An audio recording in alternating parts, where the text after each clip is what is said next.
जितना इंपॉर्टेंट दिन मार्केट का फ्राइडे का दिन था ना, उससे ज्यादा इंपॉर्टेंट है कल का दिन। और अगर मैं आपको कहूं कि कल सेशन है मार्केट का, मंडे का, वीक का पहला सेशन, तो उससे ज्यादा भी इंपॉर्टेंट है आज का दिन। क्योंकि आज के दिन यूएस और ईरान की मीटिंग एक बार फिर से होने वाली है भाई। 19 जून को आपको पता है कोई मीटिंग नहीं हुई। उसके बाद में इसराइल ने लेबनान पर हमला कर दिया, और फिर ईरान कहता है कि भाई मैं स्टेट ऑफ होर्मुज बंद कर रहा हूं, ऑल द यूएस कहता है कि भाई स्टेट ऑफ होर्मुज खुला है, बंद नहीं हुआ है।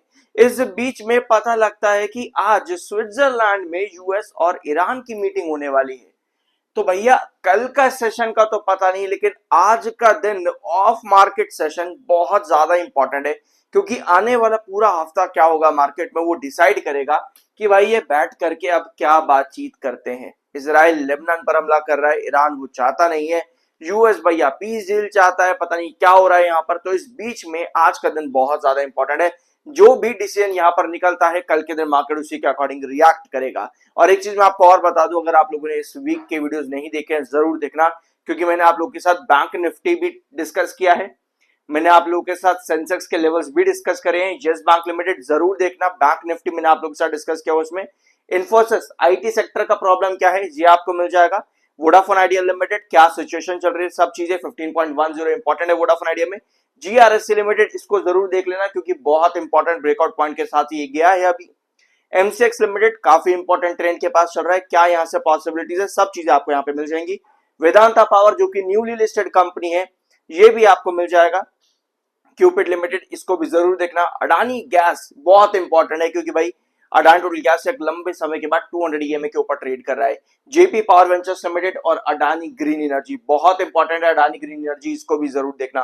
बीएसएल लिमिटेड इंपॉर्टेंट ट्रेंड्स क्या क्या है, 1 जुलाई का रूल नया आ रहा है, सब चीजें आपको यहाँ पे मिल जाएंगी। सोजलो एनर्जी लिमिटेड सीईआरसी का नया रूल आया है, एक प्रेसिडेंट सीईआरसी ने दिया है, जरूर देखना है इसको भी। तो ये सब वीडियो मैंने आप लोग के साथ वीकेंड में डिस्कस किए, इन सबको नोट कर लेना, जा करके सब्सक्राइब जरूर करना। I am NISM 7 certified.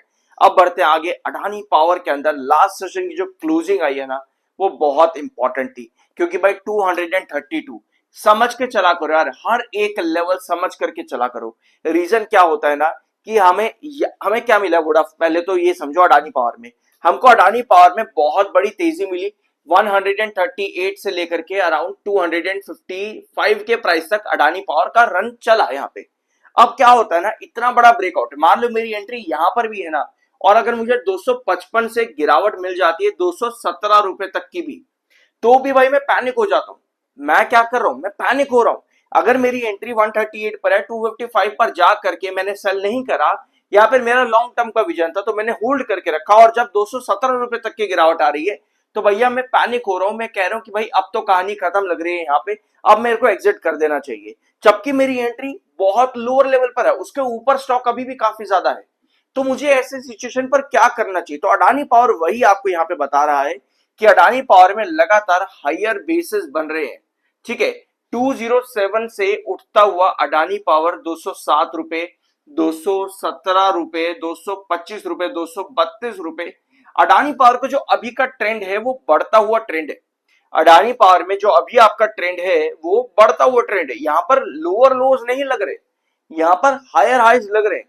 जो नए लो है वो आपके बढ़ रहे हैं। यहाँ पे पुराना लो था 202 रुपए, तो अगला लो लगा 207 रुपए, नेक्स्ट लगा 217 रुपए, और अगर यहाँ पर एक नया लो और लगता भी है तो वो रहेगा 225 का। यानी कि मैं एक हायर हाइज वाली पोजीशन पर हूं। जो मेरे पुराने लोस थे वो कंटिन्यू नहीं हो रहे। इसी वजह से लास्ट वीक का लास्ट सेशन की जो क्लोजिंग थी 232 के पास वापस आना अडानी पावर के लिए बहुत ज्यादा इंपॉर्टेंट है। क्योंकि भाई ये 1 आवर टाइम फ्रेम का चार्ट है, यहाँ पर आपको 2 बार डबल टॉप भी दिखता है, यहाँ पे आपको प्रॉपर रिजेक्शन के ऊपर कंसोलिडेशन भी दिखता है, वापस से 232 पर आता है तो वहां से सेलिंग भी देता है। तो भैया 232 बहुत इंपॉर्टेंट है, और उस बीच में लगातार नए हायर हाइज बनाना, यानी कि हर बार अपना बेस को इंक्रीज करना अडानी पावर में ये एक पॉजिटिव सिग्नल देता है। यानी कि जब तक भैया मैं 138 की मेरी एंट्री है तो मुझे यहाँ पर पैनिक नहीं करना चाहिए। यही होता है क्या कि कई बार लोग बड़े प्रॉफिट ले लेते हैं, उन्हें लॉन्ग टर्म का चाहिए होता है, मतलब मान लो यहां से आने वाले 2 महीने और या 2 साल और या 1 साल और उनको उतना चाहिए। लेकिन जब हल्की सी भी करेक्शन आती है तो वो पैनिक क्रिएट करते हैं और जो 138 पर एंट्री की हुई है भैया उसको एग्जिट कर देते हैं। फिर भैया 138 पे मिलने का मौका कब मिलेगा किसे पता, है ना। तो ऐसे में जो एक लोअर लेवल वाली मेरी एंट्री है ना, वो मैं पैनिक के चक्कर में बेच देता हूं और फिर मैं इंतजार करता रहता हूं कि वापस उस लेवल पर आ जाओ, और फिर कहानी पूरी तरह से बदलती है और तेजी आपको देखने को मिलती है। फिर हम कहते हैं कि भैया मैंने तो गलती से बेच दिया था, अब मैं क्या करूं, मैं क्या करूं, फिर एंट्री कब करूं, कैसे करूं। तो इसीलिए बेटर ये है कि चार्ट को समझो कि भैया 217 जो हम लोगों ने डिस्कस किया हुआ है कि एक हायर हाइस क्रिएट कर रहा है, ये एक इंपॉर्टेंट बेस है। जब तक इसके ऊपर एटलीस्ट हम यहाँ पर शॉर्टर एग्जिट नहीं कर रहे हैं, जब तक 217 के ऊपर है शॉर्टर एग्जिट नहीं कर रहे हैं, और जब तक 207 के ऊपर है लॉन्ग टर्म वाले एग्जिट नहीं कर रहे हैं। तो यानी कि मेरे पास एक सेफ जोन है 207 रुपए के ऊपर जब तक स्टॉक ट्रेड कर रहा है, और मेरी एंट्री 138 पे है। सो 232 पर जो है मेरा एक इंपॉर्टेंट रिजेक्शन है। लास्ट सेशन मेरे पास थोड़े बहुत बाहर भी थे, दिन के आखिर में थोड़ी बहुत सेलिंग भी देखने को मिली है।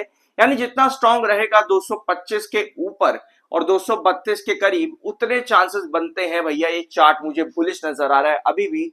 रीजन बढ़ते हुए बेसिस है, मुझे ये चार्ट काफी अच्छा नजर आ रहा है। तो ऐसे सिचुएशन पे 232 एक बार फिर से क्रॉस करने के लिए जाता है तो मेरा पहला टारगेट रहेगा 252 का, एंड देन फर्दर ऑन जिसमें मेरा ऊपर वाली डायगोनल भी उठ जाती है। तो चार्ट अभी भी अडानी पावर का बहुत ज्यादा बुलिश है, अच्छा नजर आता है। सो मार्केट को जरूरत रहेगी यहाँ पे यूएस ईरान डील की, कि क्या कर रहे हैं भैया आने वाले आज के दिन में, इनफैक्ट आज के दिन में क्या डील लेकर के आते हैं और आने वाले वीक पर उसका क्या इंपैक्ट पड़ेगा। जरूर देखना। सेंसेक्स, बैंक निफ्टी सभी ट्रेंड्स मैंने आपको बता रखे हैं, चैनल पर सभी वीडियोस अवेलेबल है। I am an awesome certified, subscribe जरूर करना। मिलता अगले वीडियो में।